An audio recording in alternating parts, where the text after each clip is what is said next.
ये कहानी है उस माँ की जो खुद तो कभी स्कूल की चौखट नहीं लांघ पाई, लेकिन अपने बेटे के लिए उसने सपनों की एक ऐसी इमारत बनाई जिसमें सिर्फ उम्मीदें थीं, संघर्ष था और एक अडिग भरोसा कि मेरा बेटा एक दिन कुछ बड़ा करेगा। उत्तर प्रदेश के एक छोटे से गांव बेलापुर में रहती थी सुमित्रा देवी। सादा पहनावा, माथे पे पसीना और आंखों में भविष्य के लिए एक चमक। उसका बेटा विशाल गांव की स्कूल में पढ़ता था। होशियार था, तेज था, पर हालात तो बिल्कुल भी उसके पक्ष में नहीं थे।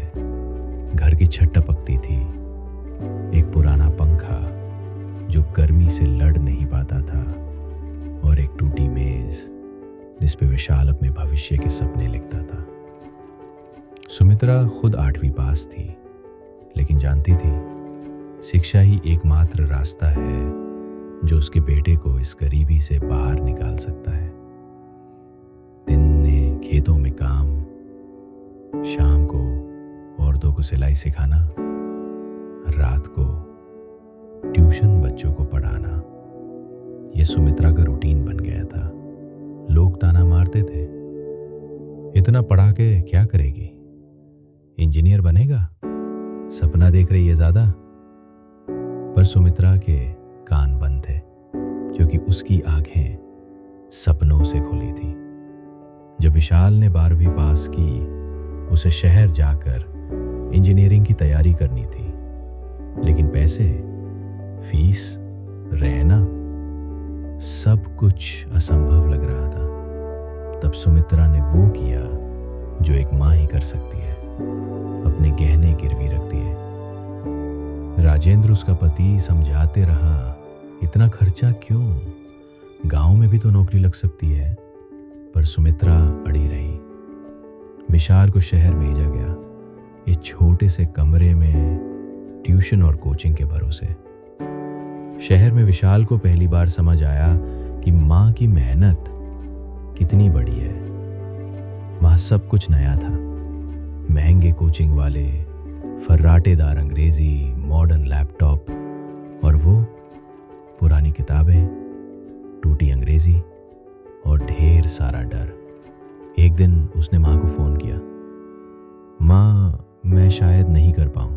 माँ बोली, तू कर सकता है बेटा, क्योंकि तुझमें वो खून दौड़ रहा है जिसने आराम नहीं संघर्ष पिया है। उस दिन के बाद विशाल बदल गया।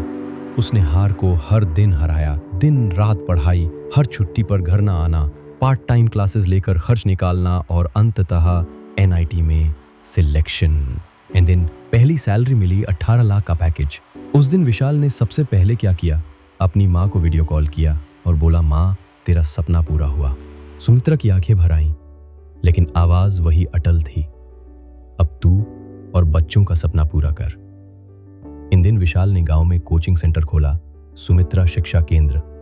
अब सुमित्रा उन माँओं की मिसाल बन चुकी थी जो साधन नहीं देखती बल्कि सपनों में विश्वास करती हैं। उस माँ ने सब कुछ गंवाया, आराम, गहने, अपने सपने, पर एक चीज कभी नहीं छोड़ी, अपने बेटे का भविष्य। हर माँ के पास दौलत नहीं होती, पर दुआएं होती हैं, और जब वो दुआएं एक सपना बन जाएं, तो कोई ताकत उसे सच होने से नहीं रोक सकती। अगर आपको ये कहानी पसंद आई हो तो वीडियो को लाइक करें, शेयर करें और चैनल को सब्सक्राइब करना ना भूलें।